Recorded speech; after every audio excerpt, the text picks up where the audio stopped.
Olá, meu nome é Fernanda Gonçalves e visando simplificar o Código Penal Militar e o Código de Processo Penal Militar, eu quero abordar nesse vídeo uma parte específica do CPPM, qual seja a medida preventiva de busca. As medidas preventivas e assecuratórias, elas são cautelares de natureza processual e estão previstas no título 13 do Código de Processo Penal Militar. Essas medidas, elas visam garantir o provimento de um pedido, antecipando dessa forma, provisoriamente, as possíveis consequências do pedido principal. Como elas são medidas cautelares, para que elas possam ser deferidas, é necessário que se observem dois requisitos. O fumus boniuris, que no processo penal comum e no processo penal militar é denominado como fumus comissio delicti, que é a comprovação da existência de um crime e os indícios de autoria, é a fumaça da prática de um fato punível, e o periculum in mora, que no processo penal comum e no processo penal militar é conhecido como periculum libertatis, que é o perigo que decorre da liberdade do agente. Se estes dois pressupostos não estiverem presentes, não é possível conceder as medidas preventivas e assecuratórias. Inclusive, parte expressiva da doutrina entende que tem que estar presentes ambos os requisitos e não somente um. Uma informação básica que o estudioso e o operador do direito ele deve ter quando ele analisa este tema é: todas essas medidas elas são provisórias. Sendo assim, elas podem ser confirmadas ou não quando do provimento judicial final. A ideia de urgência, ela tem que estar presente. As cautelares, elas têm que ser úteis. A utilidade é da essência do Instituto. São situações nas quais o encarregado do inquérito policial militar, o ofendido ou até mesmo o acusado, eles não podem aguardar o pronunciamento judicial final. Vamos tratar a partir de agora das buscas, que é a medida que nós iremos abordar neste vídeo. Elas estão previstas nos artigos 170 a 184 do Código de Processo Penal Militar e se dividem em duas espécies, a domiciliar e a pessoal. As buscas são providências que recaem sobre coisas ou pessoas.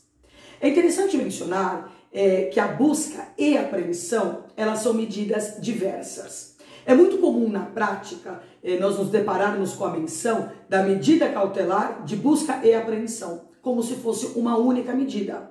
Está errado, visto que nós poderemos ter situações em que se realiza a busca e nada se apreende com o agente, ou ainda que se apreende com o agente alguma coisa sem a necessidade de um pedido de busca pretérito.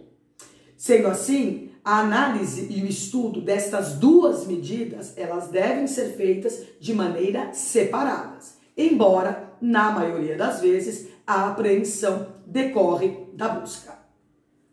A busca domiciliar, ela vem prevista no artigo 171, que define: a busca domiciliar consistirá na procura material portas adentro da casa. O termo casa, mencionado no caput deste artigo, ele autoriza a busca mesmo sem o consentimento do morador. O artigo 172 prevê 8 alíneas em que é autorizado a busca. O artigo 173, ele vai estabelecer o que compreende o termo casa. O critério utilizado neste artigo é o critério de inclusão. E o artigo 174 vai nos orientar o que não compreende, é o critério de exclusão. O que é interessante observar neste ponto específico é que o Código de Processo Penal Militar, ele equipara o termo domicílio e casa.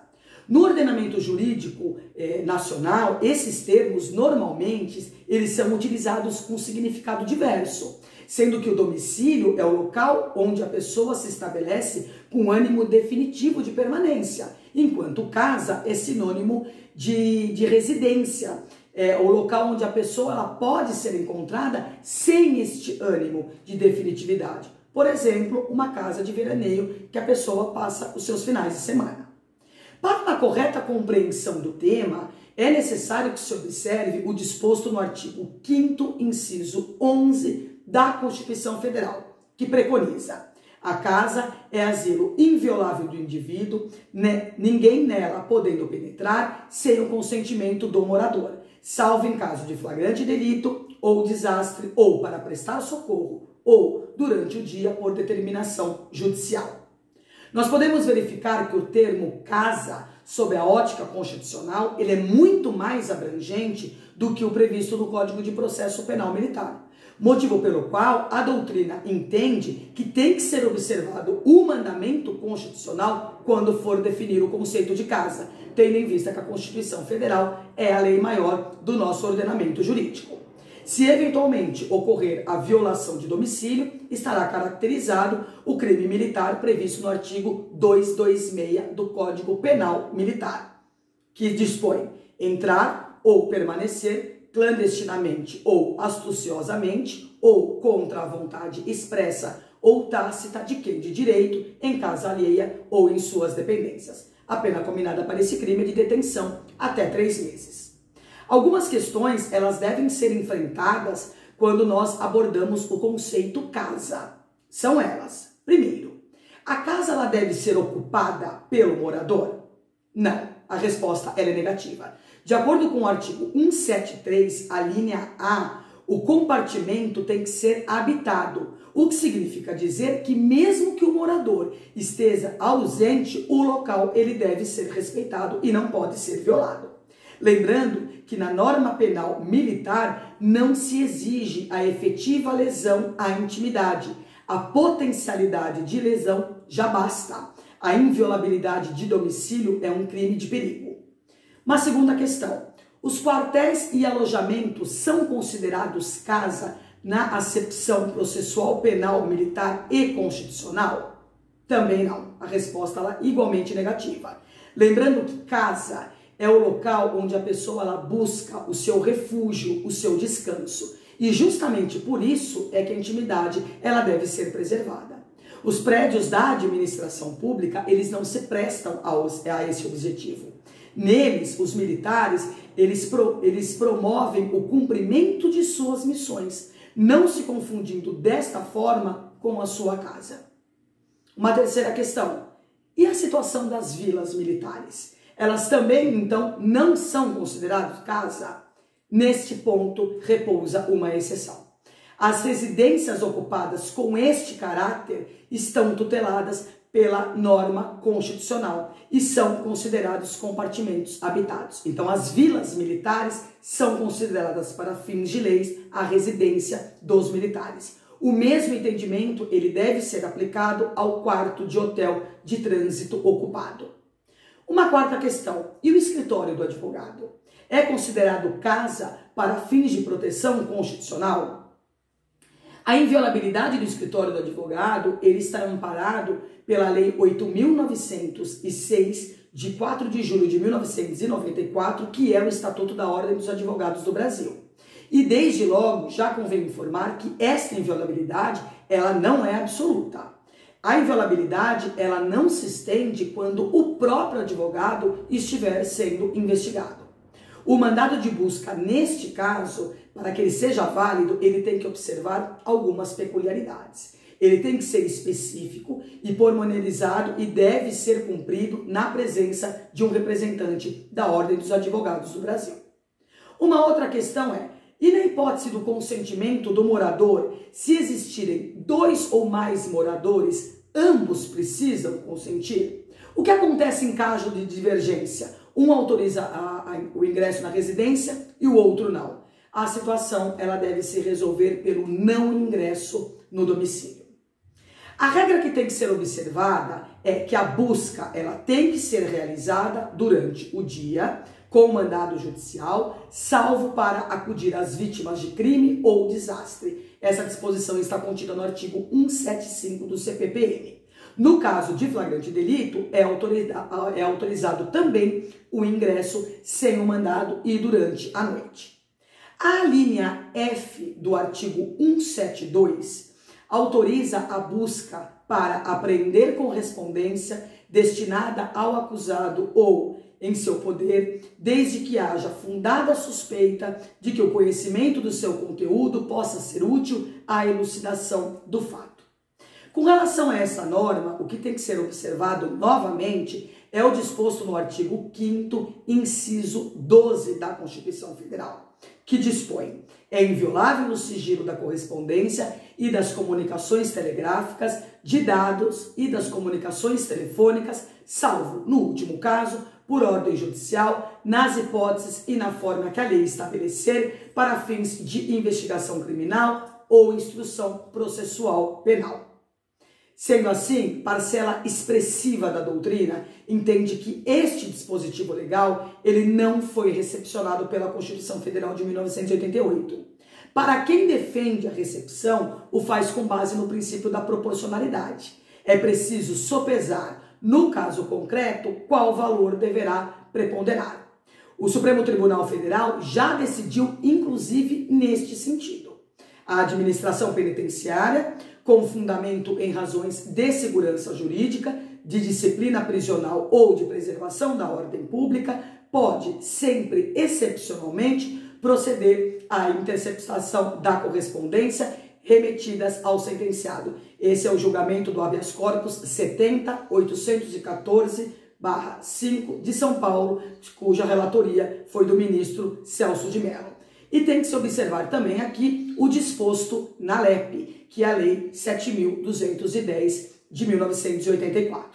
Com relação ao mandado judicial, é fundamental que se observe as regras contidas nos artigos 176 a 179 com o viés constitucional. Sendo assim, a busca domiciliar ela será autorizada, primeiro, sem mandado judicial, somente em caso de hipótese de flagrante delito, para prestar socorro à vítima ou desastre, aqui é durante o dia e a noite, e não é necessário o consentimento do morador. Segundo, com mandado judicial, durante o dia, também não é necessário o consentimento do morador. O morador, ele não será, o mandado, ele não será necessário se a própria autoridade militar estiver presente. O encarregado, ele tem que estar munido de mandado, visto que a busca domiciliar, ela é matéria afeta à jurisdição. Então, se a autoridade judicial militar estiver presente, dispensa-se o mandado. Mas se somente o encarregado do inquérito policial militar estiver presente, ele tem que estar munido do mandado. Então, portanto, vocês têm que ter muito cuidado com a leitura do artigo 177.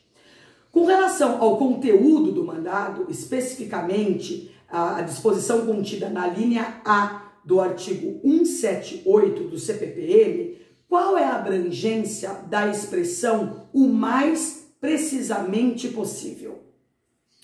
A pergunta é pertinente em decorrência do decreto número 9288 de 16 de fevereiro de 2018, que inaugurou a intervenção federal no estado do Rio de Janeiro, que intencionava a expedição de mandados coletivos. Essa expressão, ela permite que, de certa forma, tenha uma abrangência do pedido e, consequentemente, da própria ordem judicial. No entanto, é necessário que se tenha o mínimo de elementos, devendo a autoridade judiciária militar efetuar uma análise com base no princípio da proporcionalidade. É inadmissível um mandado de busca absolutamente genérico, absolutamente aberto.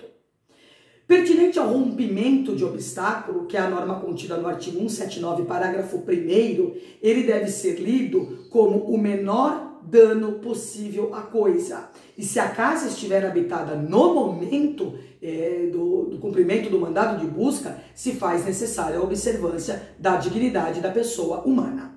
A busca domiciliar e a busca pessoal, elas podem ser levadas a cabo durante o curso do inquérito policial militar e no curso da ação penal militar. Essa norma ela está contida no artigo 184. Com relação à busca pessoal, ela está disciplinada no artigo 180 e consiste na procura material feita nas vestes, malas, pastas e outros objetos que estejam com a pessoa revistada e, quando necessário, no próprio corpo. E os armários? É autorizada a revista nos armários? O Tribunal de Justiça Militar do Estado de São Paulo, no julgamento da apelação número 16.2570 de 2004, no dia 4 de fevereiro de 2016, sob a relatoria do juiz Paulo Prazac, firmou o entendimento acerca da legalidade da revista nos armários. Vejamos. desnecessidade de autorização judicial para a revista em armário em local sujeito à administração militar, determinada pela autoridade competente e por motivo justificado a afastar a alegada ilicitude da prova. No mesmo sentido, restou decidido por este mesmo Tribunal Castrense, em sede de mandado de segurança número 438 de 2015, sob a relatoria do coronel juiz Avivande Nogueira Júnior, que estabeleceu: não existe ilicitude na abertura do armário de uso do capitão PM pela administração militar, porque pertence o móvel à corporação, sendo patrimônio do Estado de São Paulo.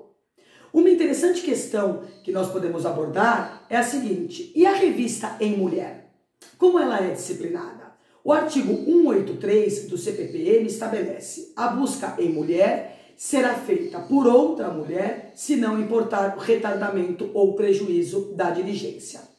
É muito comum ocorrer uma certa confusão quando nós tratamos desse tema. Inclusive, existem vozes que levantam a nulidade do procedimento se ele for realizado por um homem. É admitida a busca pessoal realizada por homem em mulher, em face da impossibilidade de ser feita por outra mulher, seja por importar em retardamento ou prejuízo da diligência.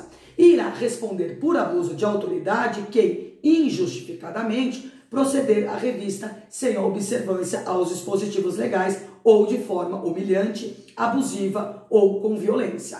Nesses casos, não importa o sexo de quem está realizando a busca pessoal. É necessário observar o princípio constitucional da dignidade da pessoa humana.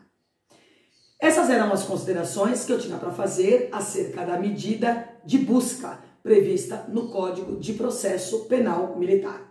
Convido a todos a me seguirem no meu canal do YouTube, Simplificando o Direito Militar. E desejo a todos bons estudos.